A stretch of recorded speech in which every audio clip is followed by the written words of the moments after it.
Hello, welcome to my channel. Today I want to discuss Umberto Eco's The Prague Cemetery. I just picked this up at the Friends of the Library bookstore, as you may have seen in an earlier video, and I really enjoyed this book. Umberto Eco is a wordsmith, very enjoyable. He wrote Name of the Rose and other such books. And I just saw this at the library and thought, oh wow, that looks great. And I didn't even realize how good it was going to be. So it follows a man named Simonini. He's a Piedmontese fellow who's basically a forger back in the turn of the 19th century. So in the late 1800s, right around there.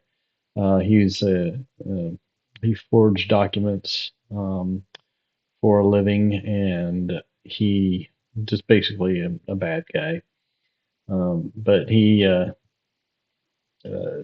very interesting story. He starts off him waking up with a little bit of amnesia. Is not quite sure what day it is. He thought it was Tuesday, so the meat market was closed. But when he went to try to get some food somewhere else, he noticed the meat market was open. So threw him off, and he started writing down his memories, so he could recall, exactly what happened. So the book is him recounting his days from early childhood. His father, his grandfather, his father was killed in an early action, and so his grandfather raised him, but his grandfather was uh, anti-Semitic, anti-Masonic, anti-Illuminati, anti-everything basically, and it kind of instilled these ideas into Simonini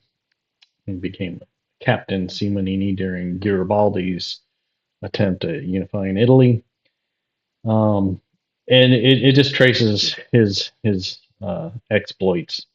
It, it is really the Prague Cemetery is something he wrote as uh, a diatribe or a expose. It's supposed to be like a first-hand expose of a secret meeting in the Prague Cemetery of a representative of all the 12 tribes of Israel that explained in detail what they wanted to do to rule the world.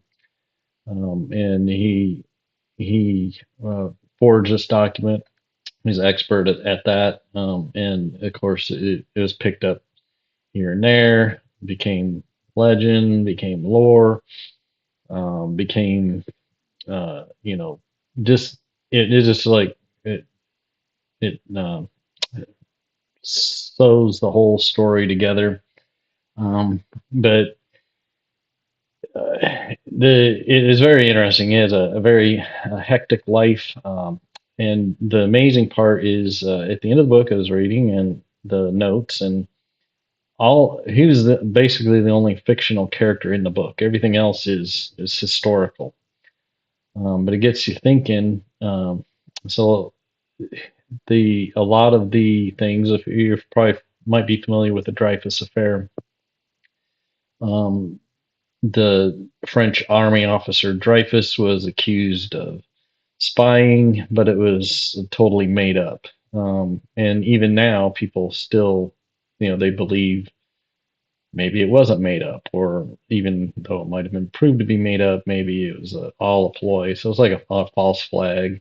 This book is just filled with interesting theories on how our history is created, manipulated. Um, just it makes, by the end of it, I'm wondering if anything that we think today is true. I mean, it could have been manipulated. It could have been. He shows several times how his original story was, you know, he rewrote it a little bit for the Roman Catholics. He rewrote it a little bit for the communists. He rewrote it a little bit for this group and that group, and they all kind of took a life of their own, but they all portray or they seem to push agendas that kind of rule the mob. You know, the the people, you know, follow whatever is going on. It's really really good book. I really love the character, even though he's kind of shady.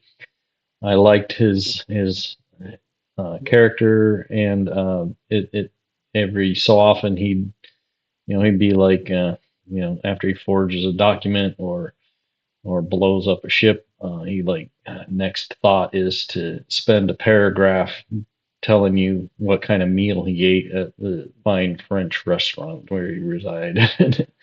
And it's kind of, he's a gastronomist, and so he's always explaining how to make the meals and stuff. Is really a good story, kind of intricate, involved plot. I think you'll enjoy it whether you are a conspiracy theorist or an anti-conspiracy theorist, or you just kind of want to know history. Umberto Eco's it's very uh, it's a historical fiction, so yeah, it's very good.